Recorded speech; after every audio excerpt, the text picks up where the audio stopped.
नमस्कार, एनकेएम न्यूज़ में आपका स्वागत है। मैं हूं संदीप शर्मा। मेरे साथ भारतीय जनता पार्टी दिल्ली प्रदेश के अध्यक्ष मनोज तिवारी मौजूद हैं।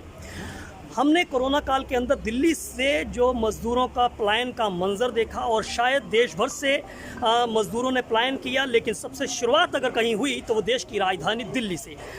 आपकी पहली प्रतिक्रिया जानना चाहूँगा मनोज जी, किस तरह से दिल्ली के अंदर इसकी शुरुआत हुई। दिल्ली ने सबसे पहले जो है दिल्ली से मज़दूर जो है भागने शुरू हुए, क्या कहना चाहिए? मैंने इस पे बहुत सूक्ष्म स्तर पे काम किया। मैं इस तह तक जाना चाहता था कि वास्तव में ऐसा क्या हुआ कि मजदूरों को पैदल जाने पे भी मजबूर होना पड़ा।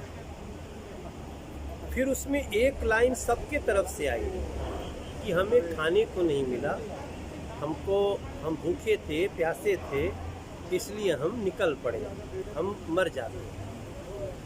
और दूसरा एक हमको समझ में आया कि किराएदार थे लोग और जो उनके ओनर थे उन्होंने किराए के लिए उन पे दबाव डाला और इसमें वो दबाव को नहीं झेल सके, वो निकल गए।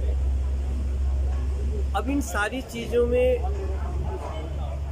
हम दो तरफ देखते हैं, एक राज्य के तरफ, एक केंद्र के तरफ।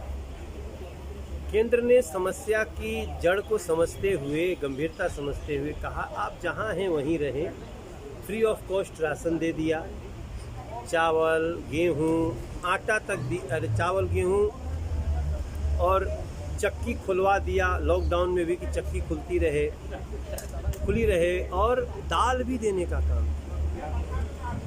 लेकिन वो लोगों तक पहुंचा नहीं। अब इसमें जब इसके बाद जाएंगे तो बहुत सारी चीज़ें समझ में आती है। राज्य सरकारों की जिम्मेदारी है वितरण। तो केंद्र तो रोज़ कह रही है कि हमने इतना 3 महीने के लिए दिया, फिर 2 महीने और बढ़ा दिया है जुलाई अगस्त के लिए। तो अब इसके बाद भी हमारे मजदूर जो निकले हैं वो मजबूर होके ही निकले हैं। आपने मजदूरों की मजबूरी की बात की और आपने केंद्र और राज्य पर जो है आपने बात उस बिंदु पर बात की। क्या केंद्र, राज्य और इसके बीच में कहीं राजनीति भी थी कि लोगों के बीच में एक भय कहीं ना कहीं वो फैला गया, या लोगों को ये विश्वास जो है वो दिलवाने में सरकारें जो हैं राज्य की वो नाकाम साबित हुई और उनको पलायन के लिए इसलिए भी मजबूर होना पड़ा कि वो भय की वजह से जो है पलायन करना पड़ा?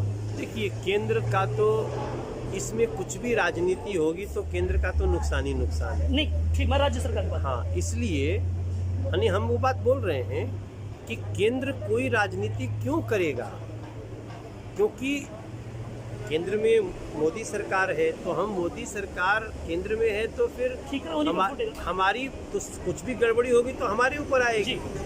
इसलिए कुछ राज्यों ने इस इंटेंशन से जरूर काम किया है।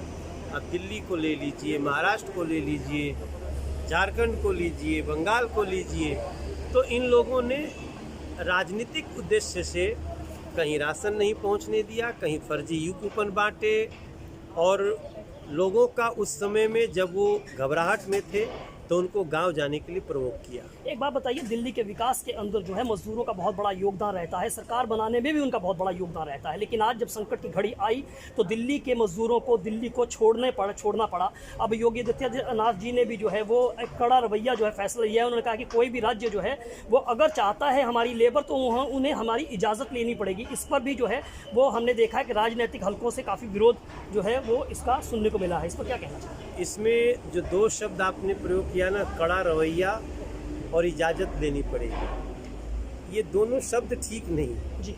बात सही है कि हमारे यहाँ जब मजदूर आ गए तो उन मजदूरों की हमें चिंता करनी है, इजाज़त नहीं लेनी है। जो भी ले जाना चाहता है वो एक जानकारी देगा कि आपके यहाँ से इतने मजदूर हमारे पास जा रहे हैं। तो प्रदेश अगर इस स्तर पे काम कर रहा है कि हमारा मजदूर किस स्टेट में है, तो मैं समझता हूँ योगी सरकार ने बहुत उत्तम काम किया है। और कड़ा डिसीजन ये है कि वो राहत वाला है, जो आ गया है अब उसको अपने स्टेट में काम मिले। ये तो हर स्टेट की अपनी जिम्मेदारी होनी चाहिए। एक आखिरी सवाल, जिस तरह से डीपीसीसी के प्रदेश अध्यक्ष के ऊपर आरोप लगा कि उन्होंने मजदूरों को जो है बॉर्डर पर पहुंचा दिया गया, क्या लगता है कि कहीं ना कहीं इस मुद्दे पर जो है राजनीति हुई है और कहीं ना कहीं लोगों को डराने की कोशिश की गई है, ये भी एक बड़ी वजह बनी है पलायन की?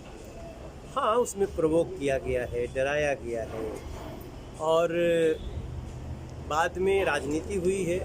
अब आप छोटी सी बात है, प्रियंका वडेरा जी का पार्टी तो महाराष्ट्र में भी है। अगर उनके पास बस देने की क्षमता थी तो महाराष्ट्र से 1100 किलोमीटर चल के पैदल क्यों जाना पड़ता मजदूर को। तो राजनीति करने वाले राजनीति किए हैं, लेकिन हमारी सबसे यही प्रार्थना है कि अब मजदूरों का ध्यान रखें। आत्मनिर्भर भारत में मजदूरों के लिए 40,000 करोड़ रुपया मनरेगा में बढ़ाया गया है। इसका लाभ लें और हर स्टेट में मजदूरों का ध्यान रखें। बातचीत के लिए शुक्रिया। तो मज़दूरों का ध्यान रखने की बात जो है वो मनोज तिवारी कह रहे हैं। वो कह रहे हैं कि किसी हद तक जो है इस मुद्दे पर राजनीति भी हुई है। Sandeep Sharma, NKM news, Delhi.